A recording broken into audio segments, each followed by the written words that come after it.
He broke his chain. We just got him a new chain. Oh, for real? Yeah. Going hard. What's up, doggy? Yeah. Switch over to the left side, bro. What's up? Yo. That's what I said. Fucking pull like my back muscle or something. That Fucking shit's Sereno terrible. fucking spider.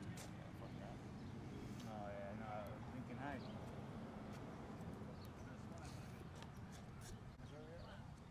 Oh, here we go.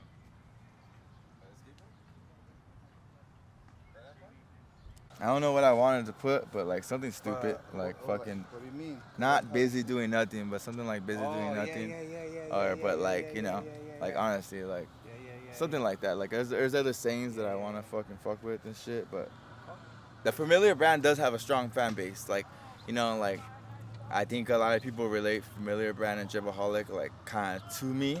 So like the respect that I have in the industry, I think they inherited it just by me being associated with it or them knowing that I own it or whatever. And then people want to fuck with shit. Like people want to fuck with you, pretty much. You know, like that's what it is. That's what. And so with that being said, Familiar brand does have a loyal following, I believe. You know, like they have a loyal clientele. Like anytime I drop anything, like I mean, most of the stuff I drop is pretty damn simple. So imagine if I were to drop something like actually invest a little more money into it. You know, like it'd be profitable. It'd be good. You know, but like I don't know. Do you want to push the brand still? Yeah, of course. I want to revive it and stuff. How far I want to take it, I'm not sure. The brand was always just like it's a hub. The brand is a hub. You guys have followers. Yeah. Dude. No. Yeah, it does. It does. The brand's like a hub. The brand's a hub for me to display my homies. Like I know, obviously, we're all West Coast. You know, like I know everybody. I know everybody who's somebody in this industry in this coast, let's say, and they're all my homies. And I could collect footage all day long and throw it on YouTube. So that's what happened. Like it was like collect, and I was like, oh, why don't we just start something? And we started Jibaholic, and then that manifested. But to be real, I never liked the name Jibaholic because I don't like explaining to people. Like you know, like. And that was my next question too. Was like, what is the story behind Jibaholic, and how did it transfer to Familia? People loved it. People loved the name Jibaholic. People still asking about Jibaholic. So. With that being said, I still own Jibaholic website, still own Jibaholic Instagram and stuff. I saved the names, make sure nobody could copy, you know, and come up off of it or whatever, or do that. So now what I do is I promote them as two separate brands. But the reason why Familiar changed from Jibaholic to Familiar is because I felt the simplicity of the word Familiar just being better. It was just like easier to explain, more of a brand. And a lot of people didn't like it. A lot of people told me what I should do and what I shouldn't. But I'm real stubborn, and I was like, nah, fuck that. You know, I do what I fucking say. You know, like, and that's where it came about. Like, but and if you do think about it, I still kept those other people at heart when I saved the brand name. Like, I still have it. So I understand it. I guess it could have still been profitable or whatever. So now this story could go on forever, but the way I see it is I create entities. I create other things. I create things. So I'm not gonna kill one thing to put this. So now I have two things. So now when I say, so now if I want to sell it to a bike shop, I'll be like, they carry Familiar brand and they carry Jibaholic brand. It's two different entities. And then I'm an entity in my own. Boy is a brand. Anthony's a brand. And I don't want them to get mixed up when they're selling. You know, like if I'm selling myself, like I'm not sponsored by that shop. You just carry Familiar. You know what I mean? Like that's what I think about it professionally. You know, like there's a lot of things to fuck with. Just because they fuck with me doesn't mean they fuck with the brand. Just because they fuck with the brand doesn't mean they fuck with me. You know, it's a different entity, a completely different entity. That's what I think about it. And what do you think BMX is going through now? And what do you want it to go? I think BMX will always be a BMX. It's always just gonna have the core people who love it, the core people who are gonna stand by it, and all that. But I think what BMX is going through now is an odd change.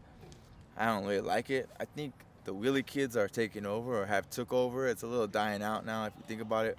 But the rider is taking over. I'm not a rider. I'm a BMXer, you know, like I ride, I do shit, I get down, you know, we get down, our riders.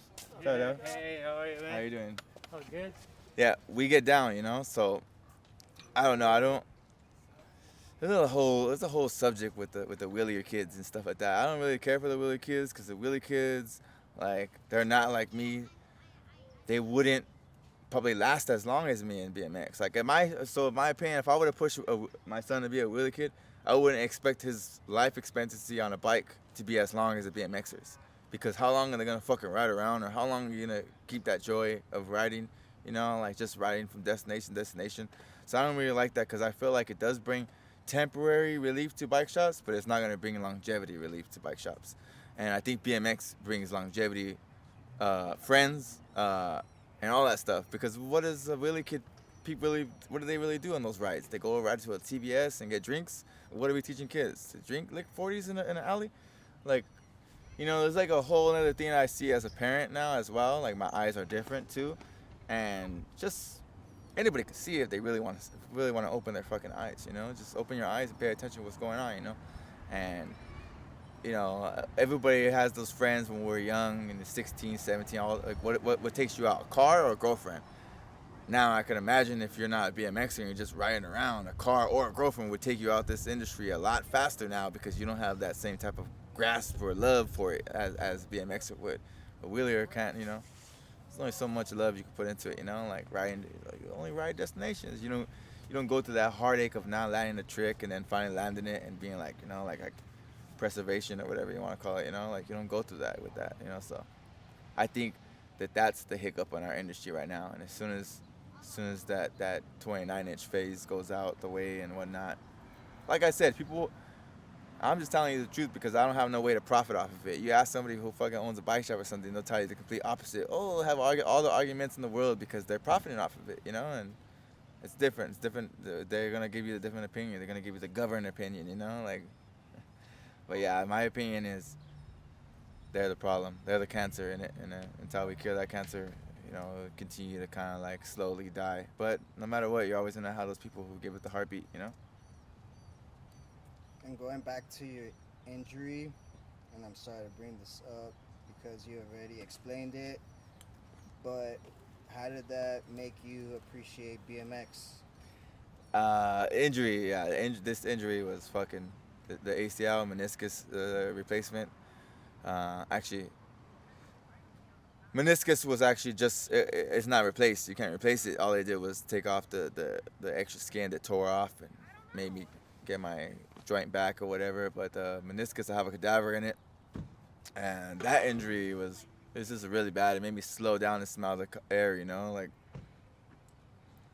that injury made me fucking love the BMX even more than I've ever loved it in my life. Like, it just made me want to become the beast that I really am inside and just heal. And just all the naysayers, it made me like really like shrug my shoulders and fuck them. Like, there's so many people at work and normal life like, oh, you can never do it again, you'll never be the same. There's always a naysayer. I tell you right now, I feel fucking great because I worked hard to get where I'm at right now. I worked hard to feel great. It doesn't just come by. I'm not a normal person. We're BMXers. Like, just, and hearing a lot of people's stories made me be like, stop being a pussy. Like, this is your first ACL. Mike Escamilla has 9. Like, Matt Hoffman has, X amount.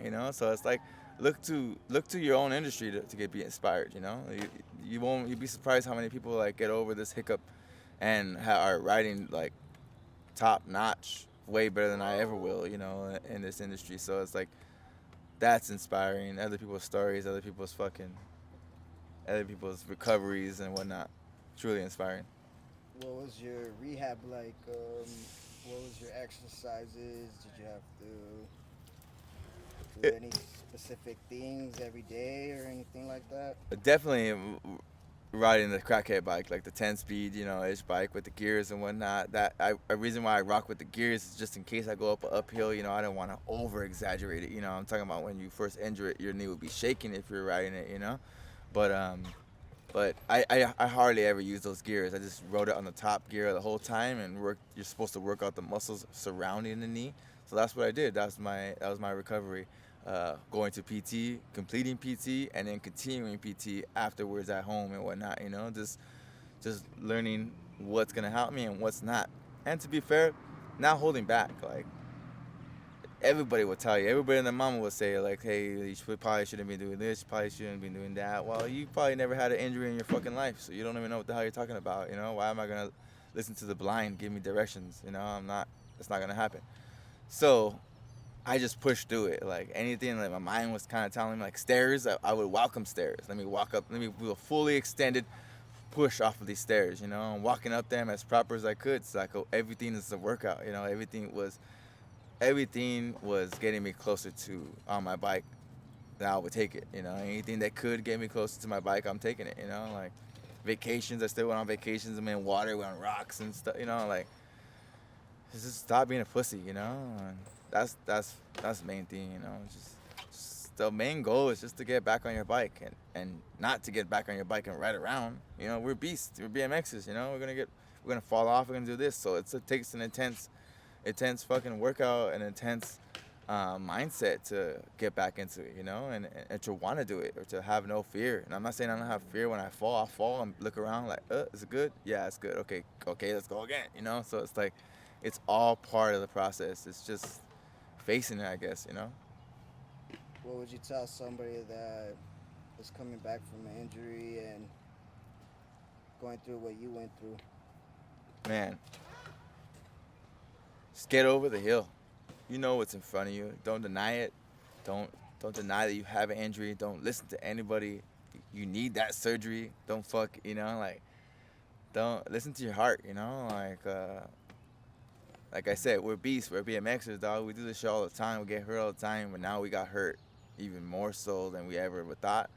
And it's gonna take a lot of work. And don't deny that. Like don't hide that in your head. Like, oh, it's not gonna take no work. It's easy. It's not gonna be easy. It's gonna be hard.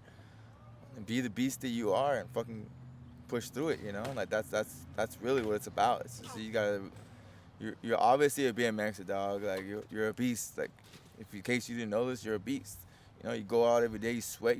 We're sicker than average. We don't give up. You know, we're trying a trick, whether it's simple, whether it's hard. Keep trying it, and you fall, you get up, do it again. You know, well, this one you're not falling, but you're getting up and you're doing it again. You know, that's what it is. Like so don't listen to anything unless it's moving forward, unless it's promoting you moving forward and getting to where you need to get. You know, it's gonna take some time, but you know, you gotta crawl before you walk, you know, and legitimately, if you have a knee injury or something like that, you're definitely gonna be crawling before you walk, you know, but fuck all that. Don't listen to other people. People are normal, you know, we're not normal, we're BMXers, you know, fuck all that shit. Now, let's go on to the future, and what do you want your son to learn from BMX? You know, for my son's right here in the background, the cut, that's my son. But for my son, what I want him to learn is just being around people, you know, like, I don't know, it's people. Like, I don't even, like, you know, I'll be hard on my son and be like, oh, you can't grind it, and be like, you can't grind it, and be like, pussy, you know, like, but that's what you need, you know, you need friends. And like, when my friends are around, it's like I encourage them to talk shit to him, you know, like in a cool way, you know, like poke at him, you know, like I encourage BMX on anybody to get their child into it, because I don't think about injuries. Nobody does anything thinking about like they're gonna fall or anything. People do things thinking they're gonna land everything. You know, injury comes on accident, so it's an accident. But I encourage my son because I am grateful for the life it's given me. I got a lifetime full of friends around the world. Like, it's a beautiful thing, like bikes. I'll encourage any parent to get their kid into BMX, because just the amount of just what it gives you, and just it probably gives me more than what I even know. You know, just, you know, my deprivation, just everything just gives you. You know, like as far as I'm concerned, it's a positive environment for your child to grow up as a teen. You know, like, you get a gangster homie, then your probably friends gonna probably be a gangster, or you know, like, just mischief teens, you know, like, you know, the hood's always been the hood, but the hood's even more hoodier when you have a kid. It's like you start to really pay attention. Like, oh shit, I've been around this, I've been around that. You don't want that for your child, so it's like, Projects or whatever you got going on, what would you tell them?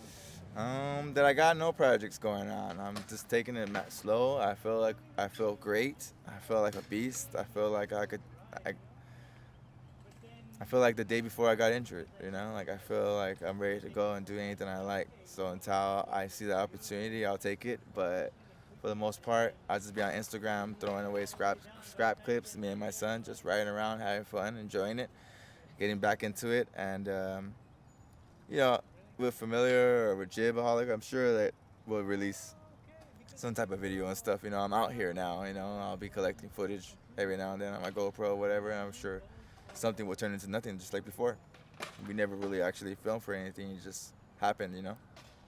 So I would say thanks for supporting me this whole time, and I appreciate all the love I supported while I was injured, which was a lot, you know? People were hitting me up left and right, you know, explaining this, explaining that, and, you know, like, it really is motivation, you know? Like, it's a depressing thing to be injured, it really is, and to hear people talk so positive or say this, say that, is great and all, but nobody could pick you up off of your fucking off the ground besides you, you know. So you gotta look within and remind yourself you're a beast. Fucking get it done, you know. Thanks, dude. Yeah. Thanks for this. Yeah.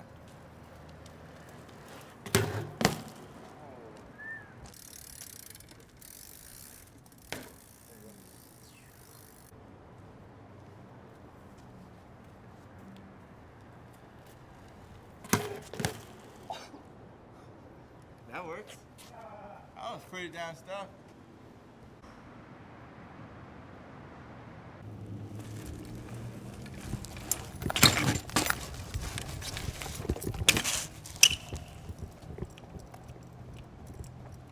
I was gross too, but I like it better.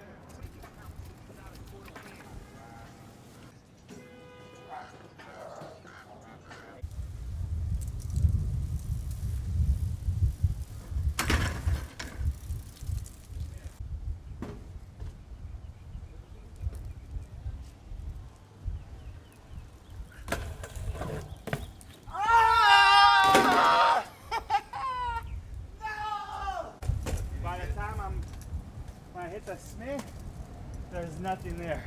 Juice? Yeah. The rail that was out front in front of the class. So he said the whole class came out and there was like this sketchy fucking 6-stair rail with a kink. And he's like, wow, I gotta fucking do it. He's like, I barely dope it.